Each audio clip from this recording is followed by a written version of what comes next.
Their total wealth of 1,000 people, only 1,000 people, total wealth of that top 1,000 is now sitting at £333.5 billion. £333.5 billion between 1,000 people. But we need to cut public services. We need to slash the home helps. We need to reduce funding to our schools. We need to look at whether our hospitals can continue to be funded properly. 1,000 people will be £333.5 billion between us. How do we put that in perspective? To try and get some proportionality with these figures. I mentioned earlier the national debt of this country. And everybody say, oh, shocking, it's the worst since the Second World War. Absolutely disgraceful. It's less than half the wealth of 1,000 people. That's how minuscule it is in relation to the wealth that actually exists in society today. There is no need for cuts whatsoever.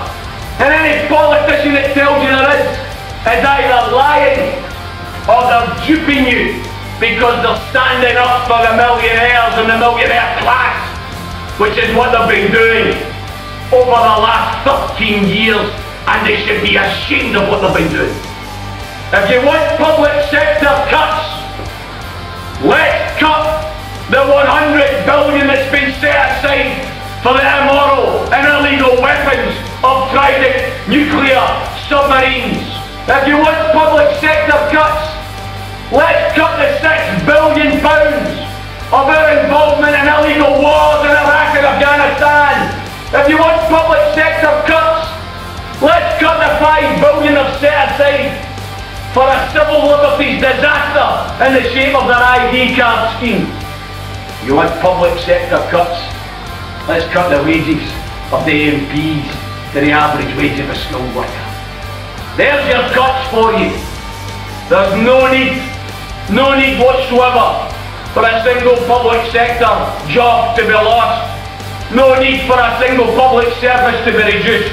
On the contrary, there is more than enough there for us to expand these services and to improve the society that we live in.